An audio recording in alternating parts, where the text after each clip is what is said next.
Sweden کے اندر قرآن پاک کو آگ لگائی گئی، جلایا گیا۔ مسلمانوں کے جذبات کو لوگ ابار رہے ہیں، لیکن کاش حاکم وقت کوئی رسول اللہ کا سچا غلام نہیں۔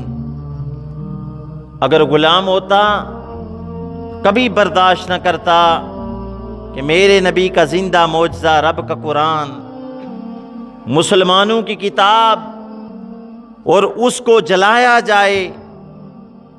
حالانکہ وہ اپنی انگریزی کتابوں کو نہیں جلاتے، اور اس قرآن کو جو اللہ کی لا ریب کتاب ہے اس کو جلایا جا رہا ہے۔ تو آج اس سلسلے میں پاکستان کشمیر کے اندر جگہ جگہ ریلیوں کا انعقاد کیا گیا، جلوس نکالے گئے۔ جلوس نکالنے والے علماء کرام اور نبی پاک کے سچے عاشق لوگ ہیں۔ حکمرانوں کو کیا لگے؟ میرے نبی کے غلاموں جو جلوس جگہ جگہ نکالے جا رہے ہیں، بس ایک ہی ہم مقصد اس کا سمجھتے ہیں۔ وہ جس طرح یوسف علیہ السلام کو خریدنے والی مائی آئی تھی، تو کسی نے کہا تھا مائی سوتر کی اٹی ہاتھ میں ہے اور کیا خیال کر رہی ہے کہ یوسف علیہ السلام کو خریدوں گی؟ تو وہ کہنے لگی خرید نہیں سکتی، لیکن پوچھنے والے خریداروں میں نام تو میرا ہو جائے گا۔ قیامت والے دن اگر رب فرمائے کہ خریدار ایک طرف ہو جاؤ، خرید نہیں سکتی، لیکن اس سب میں بھی کھڑی ہو جاؤں گی کہ میں بھی خریدنے آئی تھی۔ تو میرے نبی صلی اللہ علیہ وسلم کے غلاموں، آج مسلمانوں کے جذبات کو ابارا جا رہا ہے، لیکن حاکم وقت کوئی درد دل رکھنے والے نہیں ہیں۔ اگر ہوتے تو یہ ایٹم بم بنائے ہوئے کس لیے رکھے ہوئے ہیں؟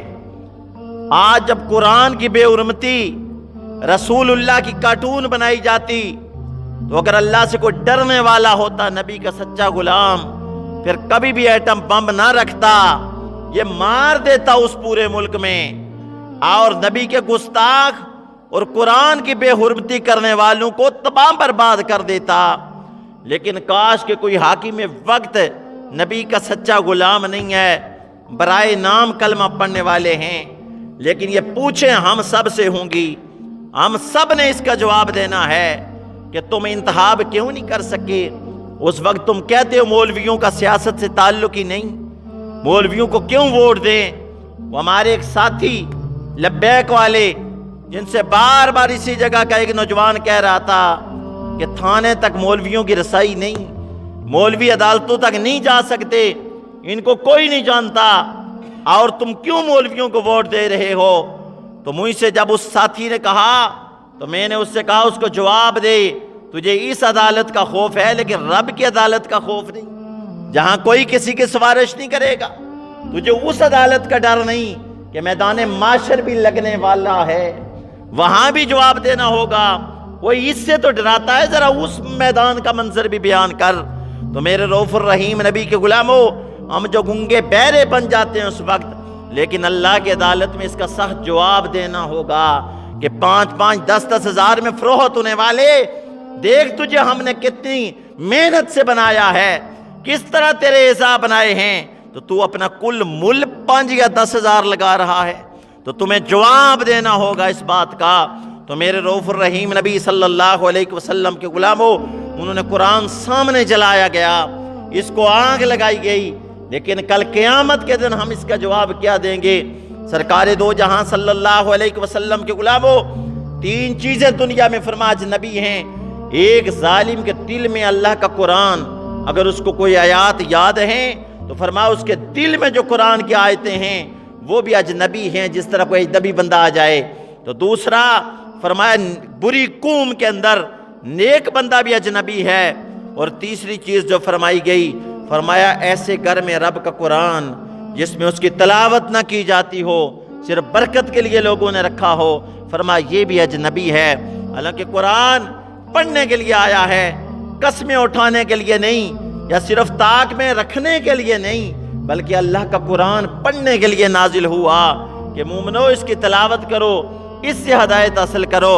تو میرے رؤوف الرحیم نبی صلی اللہ علیہ وسلم کے غلاموں، جگہ جگہ آج ریلیاں نکالی جا رہی ہیں حرمت قرآن کے معاملے میں، تو میرے نبی کے غلاموں، یہ اللہ کی وہ لاریب کتاب ہے کہ یحییٰ بن اقسم رحمت اللہ تعالی علیہ فرماتے ہیں کہ مامون رشید کی بارگاہ کے اندر ایک یہودی آیا، بڑی اس نے دنائی کی باتیں کی، فصیح بلیغ انداز میں بولنے لگا، اور بڑی دانش مندانہ جب اس نے گفتگو کی تو مامون رشید نے اس کو دعوت دی، سلام کی کہ میرے نبی کا کلمہ پڑھ لے، بڑا دانا ہے اور یہ کلمہ پڑھ لے۔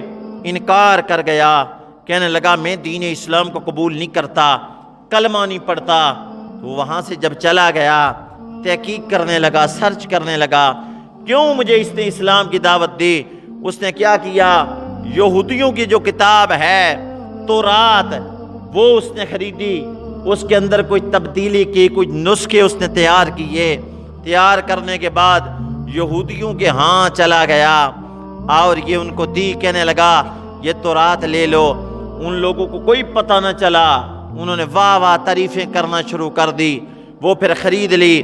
اسی طرح پھر عیسائیوں کے ہاں گیا، انجیل خریدی، اس کے نسخے بھی ردل بدل کر کے تیار کیے، پھر عیسائیوں کے ہاں گیا، ان کو جب وہ کتاب دی انہیں پتہ نہ چل سکا، وہ بھی بلے بلے واہ واہ کرنے لگے، انہوں نے خرید لی۔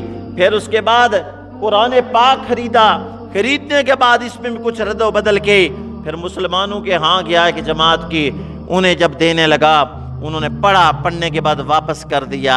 فرمایا یہ تو نے ردل و بدل کی ہے، تو نے اس میں کمی پیشی کی ہے۔ اتنے میں وہ بڑا ڈر گیا، کہنے لگا یہودیوں کو بھی پتہ نہ چل سکا، عیسائیوں کو بھی پتہ نہ چل سکا، یہ سچی کتاب ہے جو ہر قسم کی تبدیلی سے محفوظ ہے، کمی پیشی اس میں نہیں ہو سکتی۔ واپس جب مامون رشید کے پاس آیا تو مسلمان ہو گیا، کلمہ اس نے پڑھ لیا۔ پوچھا تو نے کلمہ کیوں پڑھا؟ کہنے لگا یہ کام میں نے کیے، کارنامے سر انجام دیے، لیکن جب یہاں پہنچا یہ کام کیا، کامیاب نہ ہو سکا، تو میرے دل نے فیصلہ کر دیا کہ سچی کتاب ہے، اس میں کوئی کمی پیشی نہیں ہو سکتی، کوئی تبدیلی نہیں ہو سکتی۔ تو اس وقت میں نے کلمہ پڑھ لیا، کتاب بھی سچی ہے، محمد کا دین بھی سچا ہے۔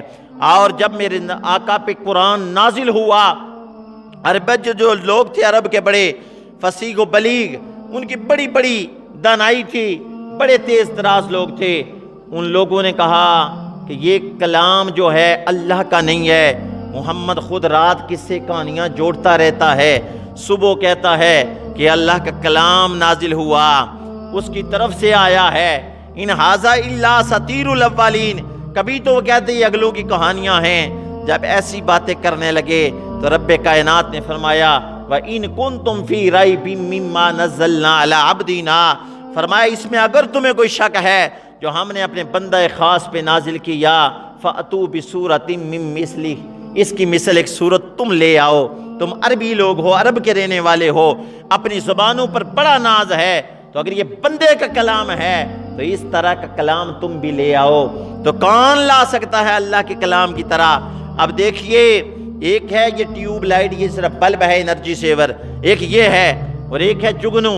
اب یہ بلب تو لوگ بنا سکتے ہیں لیکن جگنو کوئی نہیں بنا سکتا، جگنو کی روشنی تھوڑی ہوتی ہے، اس کی لائٹ زیادہ ہے، اس کی مثل بنا سکتے ہیں کیونکہ یہ بندے کی بنائی ہے، جگنو میرے اللہ کا بنایا ہے، اور اللہ کے مقابلے میں کون بنا سکتا ہے؟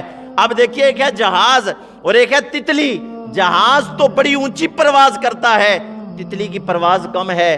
جہاز تو لوگ بنا سکتے ہیں لیکن تتلی کوئی نہیں بنا سکتا، کیونکہ جہاز بندے کا بنایا ہے، تتلی میرے اللہ کی بنائی ہے۔ کون ہے جو اللہ کے مقابلے میں بنائے؟ تو فرمایا تم عربی لوگ ہو، زبانوں پر ناز ہے، ذرا اس جیسی ایک صورت لے آؤ۔